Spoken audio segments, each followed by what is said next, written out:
আসসালামু আলাইকুম এভরিওয়ান। বহুরূপী ভালোবাসা গল্পে 7 নম্বর পার্ট। তো চলো বেশি কথা না কইয়া গল্প শুরু করা যাক। আপু টেবিল থেকে পানির মগটা নিয়ে আপু মুখ ধুয়ে দাঁড়িয়ে গেল। আমার দিকে তাকিয়ে আপু তার শরীর থেকে সমস্ত কাপড় খুলে বলল, দেখ আমাকে কেমন লাগছে। জানিস সেক্স করতে কতটা মজা লাগে? এই যে দেখ আমার শরীরে কত জায়গায় ট্যাটু করা আছে। তুই আমাকে বিয়ে করে নে, জীবনে তোর কোনো কাজ করতে হবে না, সারা জীবন আমি তোরে ইনকাম করে খাওয়াবো। আমি বললাম, তোরে বিয়ে করার চেয়ে বাজারের কোনো নষ্ট নারীকে বিয়ে করা অনেক ভালো হবে। তারা আর যাই করুক, তোর মতো পর্নোগ্রাফি ভিডিও তৈরি করে না। ছোট আপু এসে আমার উপর বসে বলল, আমার সাথে সেক্স করবি? তাহলে তোরে ছেড়ে দিব, যা, আমাকে তোর বিয়ে করতে হবে না। আমি আপুকে ঠেলে দূরে দিয়ে বললাম, এখন আমার হাত পা বাঁধা আছে, এজন্য তোরে কিছু বললাম না, নইলে তোরে আমি যে কি করতাম। তবে এটা মনে রাখিস, আমি একদিন তোর মুখে মুতে দিব সত্যি। আমার কথা শুনে আপু দাঁড়িয়ে থেকেই বলল, সে পরে দেখা যাবে, তবে এটা কিন্তু আমিও করতে পারি। তুই আমাকে চ্যালেঞ্জ করলি না, আমি তোরে বলছি আজকে রাতে তোর সাথে আমি এমন কিছু করব তুই ভাবতেও পারবি না। তোরে হাতেও মারবো না, পায়েও মারবো না, শুধু তোর সাথে একটা ভিডিও তৈরি করব, শুধু এই পর্যন্তই। হঠাৎ ভাই থেকে রাসেল ভাই আওয়াজ করে বলল, কি রে তোর হলো কি? দরজা খুলে দিব এখন? রাসেল ভাইয়ের কথা শুনে ছোট আপু কাপড় পরতে পরতে বলল, ভিতরে চলে আয় ভাইয়া। রাসেল ভাই দরজা খুলে ভিতরে চলে আসলো। ছোট আপু আমার কাছে এসে আমার ঠোঁটে ওর ঠোঁট লাগিয়ে দিল। আমি শুধু চুপচাপ দাঁড়িয়ে আছি। কিছুক্ষণ পর আমাকে ছেড়ে আপু বলল, একটা সত্যি কথা কি জানিস, আমি এই গ্রামের সবার সাথে একটা করে ভিডিও বানাবো, তোরেও ছাড়বো না। তবে এর মাঝে তোরে বিয়ে করে তোর সাথে বাসর রাতের ভিডিও বানাবো, একদম লাইভ করব, কি বলিস? যাতে আমরা আরো বেশি ভাইরাল হতে পারি। আমি চোখ গরম করে বললাম, 1 মাসে কি সময় চলে যায়? আরো অনেক সময় থাকে, দেখাই যাবে। ছোট আপু এবার বলল, ভাইয়া ওকে নিয়ে ওটার সাথে বেঁধে রাখ রাত পর্যন্ত, ওর সাথে আমার কিছু হিসাব নিকাশ বাকি আছে। রাসেল ইশারা করতেই একটা ছেলে এসে আমার হাত বেঁধে দিল। রাসেল আমাকে ধরে গাড়িতে তুলে আমার পাশেও বসে বলল, কি বললাম আমার বোন তোরে? আমি দাঁত কেলিয়ে হেসে বললাম, তোর বোন বলছে আমি যেন ওকে রাস্তায় ফেলে সবার সামনে ধর্ষণ করি। আমার কথা শুনে রাসেল গাড়ির ভিতরেই আমাকে মারতে লাগলো। মারতে মারতে বলছে, শালা তুই আমার বোনের নামে খারাপ কথা বলিস? তোর এত বড় সাহস কিভাবে হয় আমার বোনের নামে খারাপ কথা বলার? আমি হাসতে হাসতে আপুর বলা পঞ্চায়েতের নাম বললাম, ওখানে ঢুকে দেখ। তবে একটা কাজ করবি, মাঝে মাঝে তো পর্ন ভিডিও তুইও দেখিস, এখন থেকে তুই তোর বোনের পর্ন ভিডিও দেখবি। তোর বোন আবার পর্ন ভিডিও ভালো তৈরি করে। আমার কথা শুনে রাসেল চুপ হয়ে গেল। ওর চোখে মুখে আবার কেমন যেন একটা টেনশনের চিহ্ন দেখা যাচ্ছে। গাড়ির ভিতরে হঠাৎ রাসেল আমার হাত ধরে বলল, তোরে আমি আমার সবকিছু লিখে দিব, আমার যত জমি আছে সব আমি তোর নামে লিখে দিব, তাও তুই আমার বোনকে বিয়ে কর। আমি বললাম, ভালো একটা কথা বললি। এখন আমি যদি তোরে বলি আমি তোরে 5 কোটি টাকা দিব, বিনিময়ে তুই পর্নস্টারকে বিয়ে করবি, করতে পারবি কি? এই ধর বিখ্যাত পর্নস্টার মিয়া খলিফা, তুই তাকে বিয়ে করতে পারবি? রাসেল পিস্তল বের করে আমার মাথায় ধরে বলল, তুই আমার বোনকে ওদের সাথে তুলনা দিস? আমি হাসি দিয়ে বললাম, তোর বোনকে আমি অনেক কিছু বলে এসেছি, সেগুলো আমার ফোন করতে হবে না। এখন আমাকে মারলে তোর বোন তো রাতে আমার সাথে ভিডিও বানাবে, তখন কি হবে? এই কথা বলে আমি হাসতে লাগলাম। হাসতে হাসতে বলছি, কখনো ভাবি নাই আমার পরিবারের মানুষগুলো আমার বিরুদ্ধে দাঁড়াবে। আগে শুনতাম মানুষ বলতো রক্তের সম্পর্ক ছাড়া একমাত্র কেউ আপন হয় না, কিন্তু এখন দেখি তার উল্টো। আমার কথা শুনে রাসেল আর কিছু বলে নাই, চুপচাপ গাড়িতে বসে আছে। কিছুক্ষণ পর একটা নিরিবিলি পরিবেশের সামনে গাড়ি গিয়ে থামলো। এখানে আশেপাশে আমি তেমন কাউকে দেখতে পাচ্ছি না, হয়তো এখানে কেউ থাকে না, তবে সামনে একটা বিল্ডিং আছে শুধু। এটা দেখে কেমন গোডাউন গোডাউন মনে হচ্ছে। আমাকে ধরে ভিতরে নিয়ে গেল। ভিতরে গিয়ে দেখি একজন মহিলা, একজন পুরুষ আর একটা মেয়েকে বেঁধে রেখেছে। আমাকে ওদের পাশে বেঁধে রেখে রাসেল বলল, ওরা হলো রিমির বাবা মা, তোদের সেনাবাহিনী কি অসহায় দেখ। আর রিমি ম্যাডাম মেজর হওয়ার পরেও আমার কিছু করতে পারছে না, যেখানে তো তুই সামান্য একটা মহিলা মাত্র। আমি বললাম, আমাকে ময়লা ভেবে ছেড়ে দিস না, নইলে তোর অনেক বড় ক্ষতি হবে, যেটা তুই চিন্তাও করতে পারবি না। রাসেল আমার মুখে লাথি মেরে বলল, কুত্তার বাচ্চা চুপচাপ এখানে বসে থাক, কথা বলে মেজাজ গরম করবি না, নইলে খুব খারাপ হবে। আমি বললাম, মরার আগে আমাকে মেরে ফেল, নইলে তোরা সবাই বিপদে পড়ে যাবি। আমি যদি এখান থেকে একবার বেঁচে ফিরি না, তাহলে তোদের খবর আছে। রাসেল বলল, তাই নাকি? সে পরে দেখা যাবে, এখন এখানে থাক, আমি একটু রেডি হয়ে আসি, তোর সাথে আবার আমার বোনের বিয়ে দিতে হবে। জানিস তো হাতের আঙ্গুল যদি সোজা করে কাজ না হয় তাহলে সেটা বাঁকা করতে হয়। আমার কথা আবার কেউ মানতে চায় না, যখন আমি জোর করে কাজ করি তখন ঠিকই সবাই মানে। তোর সাথে হয়তো সেটা করতে হবে। আমি বললাম, যা তুই চেষ্টা করে দেখ যদি পারিস। রাসেল আর কিছু না বলে হাসতে হাসতে চলে যাচ্ছে। আমাকে শুধু বলে গেল, সে তো সময় হলেই দেখা যাবে কেমন। রাসেল চলে যাওয়ার পর দুইটা ছেলে দরজার সামনে দাঁড়িয়ে আছে দেখতে পারছি। আমি পিছনে তাকিয়ে রিমির বাবাকে বললাম, আঙ্কেল আপনার মেয়ে আমাকে এখানে পাঠিয়েছে, আপনি কোনো চিন্তা করবেন না, আমি আপনাকে এখান থেকে বের করে নিব। এই বলে আমি আমার পায়ের ভিতর থেকে চাকুটা ধীরে ধীরে হাতে নিতে লাগলাম। আমার হাত পা বাঁধা আছে।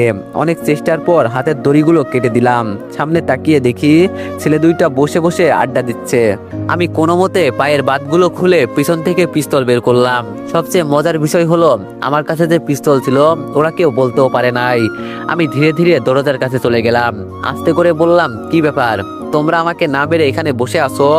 ছেলেগুলো আমার দিকে ঘুরে তাকাতে তাকাতে আমি সরাসরি ওদের গুলি করে দিলাম। আর দুইটা ছেলে ধপ করে মাটিতে পড়ে গেল। আমি ভিতরে গিয়ে রিমির বাবা আর মাকে বাঁধন খুলে দিলাম। রিমির বোনের দিকে তাকিয়ে দেখি মেয়েটা আমার দিকে কেমন যেন রাগী দৃষ্টিতে তাকিয়ে আছে। বুঝলাম না আমি আবার কি করেছি। বাইরে এসে দেখি একটা বাইক শুধু আছে এখানে। আমি বাইকে উঠে বললাম, আপনারা আমার পিছনে বসে পড়েন। আমি বাইক চালাচ্ছি। আন্টি আর আঙ্কেল শুধু পিছনে বসলো। মাকার রিমির বোনের বসার জায়গা হচ্ছে না। তবে রিমির থেকে হয়তো কিছুটা ছোট হবে ওর বোন। রিমির যে একটা ছোট বোন আছে এটা আমার অজানা ছিল। রিমির বোনের বসার জায়গা হচ্ছে না দেখে বললাম, আমার কিছু করার নেই আপু, আমি একাই এই মিশনে আসছি, আপনার বোনকেও বলে আসি নাই, এজন্য কিছু আনা হয় নাই। আপনি যদি মাইন্ড না করেন আমার সামনে বসতে পারেন, তাছাড়া ওরা হয়তো এখন চলে আসবে, ফলে আমরা বিপদে পড়ে যাব। আন্টিও আমার সাথে বলল, ওকে তোর বোন পাঠিয়েছে, ও তোর ভাইয়ের মতো, তাড়াতাড়ি বসে পড়। রিমির বোন চোখ বন্ধ করে আমার সামনে বসে পড়লো। আমি যতটা পারি নিজেকে কন্ট্রোল করে বাইক চালাচ্ছি। কিছুটা সামনে যেতেই দেখি রাস্তায় আমার ক্লাসমেট সুমন দাঁড়িয়ে আছে। তবে সুমনের এক হাতে একটা পিস্তল আছে, ওর তো শুধু একটাই হাত আছে। চিন্তা করলাম রাসেল কখন এসে যায় এর কোনো হিসাব নেই, সুমনের সাথে পরে কথা বলা যাবে। এজন্য আমি একটু জোরে বললাম, সুমন তোর সাথে আমি পরে কথা বলবো নি, এখন আমাকে তাড়াতাড়ি যেতে হবে। সুমন আমার কথা শুনে বলল, রিফাত বাইক থামা, নইলে আমি কিন্তু গুলি করব। আমি আমার মতো বাইক চালাতে লাগলাম। আর আমি যখন কিছু বলবো তার আগে সুমন আমার বাম পায়ে গুলি করে দিল। আমি বাইক আরো জোরে চালাতে লাগলাম। সুমনকে আর দেখা গেল না। আন্টি পেছন থেকে বলল, বাবা তোমার পায়ে গুলি লেগেছে, হাসপাতালে যাওয়ার দরকার তোমার। আমি শুধু বললাম, আন্টি হাসপাতালে পরে আগে আপনাদের সুরক্ষিত জায়গায় পৌঁছে দিতে হবে। আমার বাম পাটা একদম অবশ হয়ে গেছে, ওখানে গুলি লাগার কারণে রক্ত পড়ছে। রিমির বোন আমার পকেট থেকে ফোনটা নিয়ে কাকে যেন ফোন করতে লাগলো। আর কিছুক্ষণ পর বুঝলাম ওর বোনকে কল দিয়েছে। আমি আর কিছু বলি নাই, চুপচাপ বাইক চালাতে লাগলাম। তবে আমি ভাবতেও পারি নাই সুমন আমাকে গুলি করবে। সুমন আমার ছোটবেলার বন্ধু ছিল, আর ও ভাবতেই মনটা খারাপ হয়ে গেল। আন্টি ওনার ওড়না দিয়ে আমার পা বেঁধে দিয়ে বলল, বাবা প্লিজ ওখানে একটা হাসপাতালে নিয়ে চলো। আমি বললাম, তার আর দরকার নেই আন্টি, আমি যেতে পারবো। আন্টি বলল, কিন্তু বাবা তোমার তো খুব ব্লাড বের হচ্ছে। আমি বললাম, কিচ্ছু হবে না আমার, চিন্তা করবেন না। অনেকক্ষণ জার্নির পর আমাদের বাসার পাশের একটা হাসপাতালের সামনে গিয়ে বাইক থামালাম। রিমির বোনকে ইশারা করে বললাম, আমাকে একটু ধরে ভিতরে নিয়ে যাও, আমি আর পারছি না। এই কথা বলে আমি বাইক থেকে নিচে পড়ে গেলাম। রিমির বোন বাইক সাইড করে রেখে আমাকে ভিতরে নিয়ে গেল। ভিতরে যেতেই ডাক্তার বলল, এটা পুলিশ কেস, আমরা এটা দেখতে পারবো না। আমি আমার আইডি কার্ড বের করে বললাম, এটা আমার কার্ড। আমার কার্ড দেখে সবাই রীতিমতো ভয় পেয়ে গেল আর তাড়াতাড়ি আমাকে ভিতরে নিয়ে গেল। ডাক্তাররা সবাই মিলে আমার ট্রিটমেন্ট করতে লাগলো। কিছুক্ষণ পর মাইক্রোর হর্নের শব্দ শুনলাম। আমি বুঝলাম যে রিমি ম্যাডাম এসেছে। কিছুক্ষণ পর ডাক্তার আমাকে বলল, আপনি এখন বিপদমুক্ত, তবে আপনার শরীর থেকে অনেক রক্ত বের হয়ে গেছে, এজন্য আপনার রক্তের দরকার। আপনার পরিচিত কেউ আছে কি? আমি শুধু বললাম, দাঁড়ান আমি দেখছি। কিছুক্ষণ পর রিমি ম্যাডামের আম্মু ভিতরে প্রবেশ করলো। আমি ওনাকে দেখে বললাম, আন্টি আপনি এখনো বাসায় যাননি? আন্টি আমাকে কিছু বলবে তার আগেই একজন নার্স এসে আন্টিকে বলল, আপনি বেডে শুয়ে পড়েন, আমি সব ব্যবস্থা করছি। আন্টি শুধু আমার দিকে তাকিয়ে বলল, আমাদের জন্য এত কিছু করলে আর আমি তোমার জন্য এইটুকু করতে পারবো না, এটা কি করে হতে পারে? আমি বুঝেছি আন্টি আমাকে রক্ত দিবেন। আমি শুধু একটা মুচকি হাসি দিয়ে বললাম, আপনাকে কি বলে যে ধন্যবাদ দিব আমি বুঝতে পারছি না। এভাবে কিছু সময় চলে যাওয়ার পর একজন ডাক্তার এসে বলল, এখন আপনি একদম পুরোপুরি বিপদমুক্ত। তবে কয়েকদিন একটু ছুটিতে থাকতে হবে, তাহলে আপনার পা তাড়াতাড়ি ভালো হয়ে যাবে। আর আমি এই বিষয়ে আপনার মেজরের সাথে কথা বলেছি। ডাক্তার এই কথা বলে বের হতেই রিমি ম্যাডাম সেনাবাহিনীর পোশাকেই ভিতরে ঢুকলো। আমি রিমি ম্যাডামকে দেখে মাথা নিচু করে বললাম, সরি ম্যাডাম, আমি দাঁড়াতে পারলাম না। রিমি ম্যাডাম কিছু না বলে একটা চেয়ার টেনে আমার পাশে বসে বলল, আমার অর্ডার ছাড়া তোমাকে মিশনে যেতে কে বলেছে? আমি বললাম, আসলে ম্যাডাম হয়েছে কি। এবার রিমি ম্যাডাম চোখ গরম করে আমার দিকে রাগী দৃষ্টিতে তাকিয়ে বলল, আমি কি বলছি এর উত্তর দাও। এখন যদি আমি রিমি ম্যাডামকে কিছু বলি তাহলে উনি কিছুই বুঝবেন না, এজন্য আমি মাথা নিচু করে চুপচাপ শুয়ে আছি। রিমি ম্যাডাম আবার বলল, আমার কথা না শোনার জন্য তোমার চাকরি যেতে পারে। এখন যদি আমি এটা করি। পাশ থেকে রিমি ম্যাডামের আম্মু বলল, মারে এটা করিস না, ও আমাদের বাঁচাতে গিয়েছিল, যা হয়েছে এইসব বাদ দে, ওর কারণে আমরা আজকে বেঁচে ফিরে আসছি। আর তুই কি করলি? মেজর হয়েও তো আমাদের বাঁচাতে পারলি না। রিমি ম্যাডাম আন্টির কথার জবাব দিয়ে আমাকে বলল, এই ছেলে তুই কিভাবে জানিস যে আমার আম্মুকে ওরা তুলে নিয়ে গেছে? আমি বললাম, ম্যাডাম রাসেল আমার চাচাতো ভাই, আমাদের বাড়ি এখানে। রাসেলের বোনকে আমি বিয়ে করি নাই দেখে ও আমার বাবাকে মেরেছে। আমি কোনো একভাবে জানতে পেরেছি যে ও আপনার পরিবারকে অপহরণ করেছে। তাছাড়া ম্যাডাম আমি ছোটবেলায় আপনার পিছনে। রিমি ম্যাডাম আমাকে থামিয়ে বলল, এত কথা তোমার বলতে হবে না, সুস্থ হওয়ার পর আবার চাকরিতে ফিরে আসবা, তবে কোনো প্রকার দেরি চলবে না। আর আমার সাথে বিয়াদবি করার শাস্তি তো তোমাকে পেতেই হবে। রিমি ম্যাডামের আম্মু বলল, তাহলে তুমি কামাল সাহেবের ছেলে? আমি বললাম, জি আন্টি। আন্টি বলল, আচ্ছা এখন তোমরা থাকো কোথায়? আমি আমার বাসার ঠিকানা দিয়ে বললাম, আমাদের বাসায় যাবেন কিন্তু আন্টি। আন্টি রিমি ম্যাডামের দিকে তাকিয়ে বলল, খুব তাড়াতাড়ি আমি তোমাদের বাসায় যাব, চিন্তা করো না। রিমি ম্যাডাম দাঁড়িয়ে ওনার আম্মুকে বলল, আম্মু বাইরে গাড়ি দাঁড় করানো আছে, আমাকে এখন যেতে হবে। আমি ড্রাইভারকে বলে দিব তোমাকে বাসায় দিয়ে আসতে। এখন আমি গেলাম। রিমি ম্যাডাম চলে যাবে। তখন আমি বললাম, ম্যাডাম আমার চাকরি যাবে না তো আবার? রিমি ম্যাডাম আমার দিকে তাকিয়ে বলল, 10 দিন পর কিভাবে চাকরিতে ফিরে আসবা আমি এটা জানি না, যদি না আসো তাহলে তোমার চাকরি শেষ, আমার কিছু করার থাকবে না। এই কথা বলে রিমি ম্যাডাম বাইরে চলে গেল। আমি মনে মনে বললাম, এই মেয়ে কি রে ভাই, একটু হাসে না, সবসময় কেমন যেন রেগে থাকে। তবে সবচেয়ে বেশি কষ্ট পেয়েছি রিমি ম্যাডাম আমাকে চিনতে পারে নাই। আমি ওনাকে আমার পরিচয় দেওয়ার পরেও আমাকে চিনতে পারলো না, ভাবতেই মনটা খারাপ হয়ে গেল। আন্টি বলল, কি চিন্তা করো বাবা? আন্টির কথা শুনে বললাম, কিছু না আন্টি। আন্টি আমার মাথায় হাত দিয়ে বলল, আমার মেয়ের কথাই তুমি কিছু মনে করো না, ও সবসময় এমনই থাকে, এই একটু রাগী আর কি, তবে ওর মনটা অনেক ভালো। আমি বললাম, আঙ্কেল কোথায় আন্টি? আন্টি বলল, তোমার আঙ্কেল হয়তো রিমির বোনকে নিয়ে বাসায় চলে গেছে, আসো আমি তোমায় বাসায় পৌঁছে দিয়ে আসি। আমি বললাম, না আন্টি, তার আর দরকার নেই, কিছুক্ষণ পর আমি নিজেই একাই চলে যাব, আমি আমার বোনকে বলছি এখানে আসতে। আন্টি এবার আমার পাশে বসে আমার দিকে তাকিয়ে বলল, আমি যদি তোমার কাছে কিছু চাই তাহলে আমাকে কি তুমি ফিরিয়ে দিবে? আমি বললাম, কি যে বলেন না আন্টি, আপনি আপনি আমাদের মেজরের আম্মু, আপনি কিছু বলবেন আমি আবার কিভাবে ফিরিয়ে দিব বলেন? আমার কথা শুনে আন্টি একটা হাসি দিয়ে বলল, খুব শীঘ্রই আমি তোমাদের বাসায় যাব, তবে আমার মেয়ের কথাই কিছু মনে করো না, ও একটু এমন টাইপের মানুষ। আমি বললাম, আরে না আন্টি, আপনি কি যে বলেন, তবে আপনাকে আমার এখন ম্যাডাম ডাকতে হবে, কারণ আপনি আমাদের বড় ম্যামের আম্মু। আন্টি বলল, এইসব কখনো ডাকবে না, যেটা ডাকো ওইটাই ভালো, তবে আমি তোমাকে ছোটবেলায় অনেক জায়গায় দেখেছি মনে হচ্ছে, কিন্তু কোথাও যে দেখেছি এটাই মনে করতে পারছি না।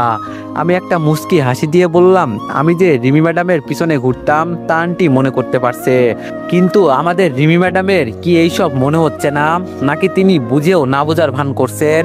এর মাঝে আন্টি বিদায় নিয়ে চলে গেল। আমি ফোনটা বের করে মাইকে কল দিয়ে বললাম, রিয়াকে নিয়ে আমাদের পাশের হাসপাতালে চলে আয়, এই বলে ফোনটা কেটে দিলাম। এবার মাথায় 2 হাত ধরে চোখ বন্ধ করে চিন্তা করতে লাগলাম, সুমন আমাকে কোন কারণে গুলি করলো? ও আমার ছোটবেলার বন্ধু, কিন্তু ও আমাকে গুলি করতে পারলো? আমি জানি সবকিছু এলোমেলো হয়ে যেতে পারলেও সুমন সবসময় ঠিক থাকবে। দূর, আমি কি সব চিন্তা করছি? যেখানে আমার চাচাতো ভাই আমার বাবাকে ছাড়ে নাই, সেখানে আবার আমার কাছের বন্ধু কি? এইসব চিন্তা করতে করতে রিয়া আর মাই হাসপাতালে চলে আসলো। মাই এসে আমাকে জড়িয়ে ধরে বলল, ভাইয়া তোর কি হয়েছে? আমি হাসি দিয়ে বললাম, তেমন কিছু হয় নাই, তবে এই পায়ে শুধু একটা গুলি লেগেছে। চিন্তা করিস না, খুব তাড়াতাড়ি সুস্থ হয়ে যাব। রিয়া আমার দিকে তাকিয়ে বলল, তোরে আমি আগেই বলছিলাম তুই একা যাস না, কিন্তু আমার কথা তো আর শুনলি না। এখন কি বাসায় যাবি? আমি বললাম, এখন বাসায় যাব। আমি মাইকে আর রিয়াকে ধরে কোনো মতে হাসপাতাল থেকে বের হলাম। মাই আর রিয়া আমার দুই পাশে বসলো। হঠাৎ করে রিয়া বলল, রিফাত, আমার বিয়েটা ভেঙে গেছে। আমি রিয়ার দিকে অবাক চোখে তাকিয়ে বললাম, কি বলিস? তোর বিয়ে আবার কিভাবে ভেঙে গেল? রিয়া বলল, বাসায় চল, তারপর তোরে আমি সবকিছু বলছি। গাড়ির ভিতরে রিয়ার সাথে আর তেমন কোনো কথা হয় নাই। বাসায় যাওয়ার পর আম্মু একটু কান্না করছে, তবে আম্মু আমাকে এটাই বলেছে, যে কাজে নিজের জীবন যাওয়ার ঝুঁকি আছে সেই কাজ করতে হবে না, আগে নিজের জীবন তারপর কাজ। রুমে যাওয়ার পর আম্মু আমাকে নিজ হাতে খাইয়ে দিয়ে চলে গেল। একটু পর রিয়া একটা আম খেতে খেতে রুমে ঢুকে বলল, কিরে রিফাত, কি করিস? আমি রিয়ার দিকে তাকিয়ে বললাম, এই তো শুয়ে আছি। রিয়া আমার পাশে বসে বলল, তোর চেহারা আগের থেকে অনেক সুন্দর হয়েছে। আমি বললাম, তাহলে একটা কিস কর। রিয়া আমার দিকে চোখ ঘুরিয়ে বলল, উল্টাপাল্টা কথা বললে একদম তোর মুখে দিব। আমি বললাম, আচ্ছা বাবা, সরি। এখন তোর বিয়ে কি কারণে ভেঙে গেছে এটা বল। রিয়া বলল, ছেলে সরকারি চাকরি করে, সবকিছু ঠিকঠাক ছিল, তবে সেই দিন আমি লুকিয়ে ছেলের বাসায় গিয়েছিলাম, তবে গিয়ে দেখি সারা টাকলা হয়ে বিছানায় শুয়ে আছে, আর ওর মাথায় নকল চুল লাগানো। আমি কি টাকলা ছেলেকে বিয়ে করব বল? এজন্য সবার সামনে ওকে অপমান করে বিয়ে শেষ করে দিছি। আমি বললাম, ছেলে সরকারি চাকরি করে, মাথায় চুল আছে কি নেই সেটা দেখার বিষয় হলো, তোর তো টাকার দরকার। রিয়া বলল, আমি বুঝি টাকাকে বিয়ে করব? টাকা দেখে বিয়ে করলে জীবনেও বাচ্চার মুখ দেখতে হবে না। আমি বললাম, ওমা, আমি আছি কেন? তুই টাকা দেখে বিয়ে কর, বাকিটা আমি দেখব। রিয়া এবার রেগে বলল, তাই না? এই কথা বলে রিয়া আমাকে ইচ্ছামতো মারতে লাগলো। আমি রিয়াকে থামাতে গিয়ে ওকে জড়িয়ে ধরে বললাম, আমাকে ছেড়ে দে। রিয়া আমার কাছ থেকে ছেড়ে ওকে ছাড়িয়ে নিয়ে এক কথায় দাঁড়িয়ে আছে। আমি বুঝেছি ও লজ্জা পেয়েছে। আমি তাড়াতাড়ি ওকে সরি বলে বললাম, বাদ দে না এইসব, তুই আমার ফ্রেন্ড, তোকে আমি জড়িয়ে ধরবো না তো কে ধরবে? রিয়া বলল, আমাকে বিয়ে করবি তুই? আমি বললাম, ধুর রিয়া, মজা করিস না তো তুই। রিয়া বলল, তোর এইসব মজা মনে হয়? আমি রিয়াকে আমার পাশে বসিয়ে বললাম, চিন্তা করিস না, একজন গেছে তো কি হয়েছে, দেশে কি ছেলের অভাব পড়ছে? রিয়া মাথা নিচু করে বলল, আমি কি বলতে চেয়েছি তুই বুঝলি না রিফাত, থাক, তোর বুঝতে হবে না, তুই আমার একটা কাজ করে দিতে পারবি? আমি বললাম, বল কি করতে হবে, তবে আমি চেষ্টা করব। রিয়া বলল, তুই তো জানিস আমি আগে কি কাজ করতাম, এখন আমি চাই আমার কাজগুলো তুই কর, আমি যতটা পারি তোরে সাহায্য করব। তোরে আমি এটাই বলতে চাই, আমার সবকিছুর দায়িত্ব তুই নিবি। আমি কিছুক্ষণ চুপ থেকে বললাম, দেখ রিয়া, আমার নতুন নতুন চাকরি হয়েছে, আমি আবার এইসবের ভিতরে জড়াতে চাই না, তাছাড়া আমি তো সময় পাই না। রিয়া বলল, সময় পেতে হবে না তোর, আমি কিছু লোক রেখে দিব, তুই শুধু ওদের বলবি কিভাবে কি করতে হবে, আর কিচ্ছু না। দেখ, কালকে একটা 3 বছরের বাচ্চাকে মেরেছে, আমি জানি ওরা কে, কিন্তু আমি কিছুই করতে পারছি না, কারণ আমি সবকিছু ছেড়ে চলে আসছি। আমি বললাম, আমাকে একটু সময় দে, আমি চিন্তা করে তোরে সবকিছু জানাবো। রিয়া আমার ঠোঁটে কিস করে বলল, তুই আমার বন্ধু, এটা কোনো বিষয় না। আমি আবার চোখ গরম করে ওর দিকে তাকিয়ে বললাম, তুই কিছু করলে এটা কোনো বিষয় না, আর আমি কিছু করলে এটা উল্টাপাল্টা হয়ে যায়। রিয়া দাঁত কেলিয়ে বলল, এটাই তো, তবে তোর মনটা খুব ভালো রিফাত, তুই অনেক ভালো একটা মেয়ে পাবি। আচ্ছা, তুই কি কাউকে পছন্দ করিস? আমি বললাম, সব কথা যদি তোরে একদিনে বলে দিই তাহলে কি হলো, অন্য একদিন বলবো। রিয়া বলল, তাহলে এখন কি আমি চলে যাব? আমি বললাম, যা, আমি একটু ঘুমাবো।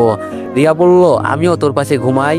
আমি বললাম, ঘুমাতে পারিস, সমস্যা নেই, তবে প্রেগনেন্ট হলে আমাকে আর দই দিবি না, আমি আবার ফ্রিতে। রিয়া বলল, লুচ্চা কোথাকার, তোর সাথে তো কথা বলাটাই আমার ভুল। আমি বললাম, দেখ রিয়া, আর যাই বলিস লুচ্চা বলবি না একদম, নইলে খুন করে দিব। রিয়া বলল, চারিদিকে রক্তের বন্যা, এর মাঝে শুধু আমি পড়ে আছি, পাশে ছিলি তুই, যাকে একটু ভরসা করে তোর হাত ধরবো বলে হাতটা বাড়িয়েছিলাম, কিন্তু সেই হাতটাই কেটে দিলি আমার। এত এত লাল গোলাপের মাঝে শুধু আমি ফুলের কাঁটাটুকুই পেলাম। হতে চেয়েছিলাম ভালো, আর হয়ে গেলাম খারাপ। সমাজ আমাকে বলে আমি খারাপ, কিন্তু আমার মনের ভিতর যে কি চলছে এটা কেউ বুঝতে পারে না। সবাই স্বার্থপর রে রিফাত, এই পৃথিবীতে কেউ কারো আপন নয়, সময় আমাদের সবকিছু শিখিয়ে দেয়। এই কথাগুলো বলে রিয়া কান্না করে দিল। আমি বুঝলাম না হঠাৎ করে ওর কি হয়েছে। আমি ওর হাত ধরে বললাম, হঠাৎ করে এইসব কথা বলে কান্না করে দিলি কেন, তোর কি হয়েছে রিয়া? রিয়া চোখের পানি মুছে দাঁড়িয়ে বলল, আজকে আমি আসি রে, তোর সাথে আমি পরে কথা বলবো। রিয়া আর কিছু না বলে রুম থেকে বের হয়ে গেল। কিছুক্ষণ আগে রিয়া কি সুন্দর হাসি মুখে কথা বলছিল, আর হঠাৎ করে ওর কি এমন হয়ে গেল যার কারণে ও কান্না করে ফেললো। আর এইসব কথাগুলোর অর্থ কি আমি কিছুই তো বুঝতে পারলাম না। ফোনের আওয়াজ শুনে আমার নজর গেল ফোনে। ফোনটা হাতে নিয়ে দেখি একটা আননোন নাম্বার। আমি মাঝে মাঝে অচেনা নাম্বারে কেউ কল দিলে কম ধরি, তবে আজকে কি মনে করে ফোনটা রিসিভ করলাম বলতেই পারি না। ফোন রিসিভ করতেই ওপাশ থেকে মেয়ে কণ্ঠে আওয়াজ এলো। যখন আমার জন্ম হয়েছে তখন আমি দুনিয়ার কিছুই ভালো করে জানতে পারি নাই। আর যখন থেকে আমি বড় হয়েছি বা কোনো ভুল কাজ করেছি, তখন থেকে আমার বড় ভাই বলতো, তোর বিয়ে হলে তোর চাচাতো ভাইয়ের সাথেই হবে, তুই তো পালিয়ে চলে গেলি, তবে টেনশনে আমাকে রেখে গেলি। আমি তোরে কসম করে বলছি, 1 সেকেন্ডের জন্য হলেও তুই আমার হাজবেন্ড হবি, এবং এই 1 সেকেন্ডের অর্ধেক ভাগ করে আমি সেই সময়টা তোর সাথে এক বিছানায় কাটাবো, এবং আমি দুনিয়ার সকল মানুষকে দেখাবো যে তুই আমার স্বামী আর আমার সাথেই তুই বাসর করলি। আমি হাসতে হাসতে বললাম, আরে ছোট আপু যে, আর কি বললেন, আমাকে আপনি 1 সেকেন্ডের জন্য হলেও আমার হাজবেন্ড বানাবেন? আহারে মেয়ের কি শখ। আমি তার এলাকা থেকে পালিয়ে চলে আসলাম, আমাকে কিছু করতে পারে নাই, আবার আমাকে নাকি তার স্বামী বানাবে। একটা বুদ্ধি দিই, রাতে শুয়ে শুয়ে এইসব স্বপ্ন দেখবেন, তাহলে যদি পূরণ হয় আর তুই আমার সামনে পড়বি না, নইলে তো তুই জানিস আমি তোর কি করতে পারি। আপু বলল, তুই আর আমার কি করবি, যেখানে তোর প্রাণপ্রিয় বন্ধু টাকার জন্য তোর পায়ে গুলি করলো। আমি তো বলছিলাম তোরে যেন জায়গায় মেরে ফেলে, কিন্তু ও ভুল করে ফেললো।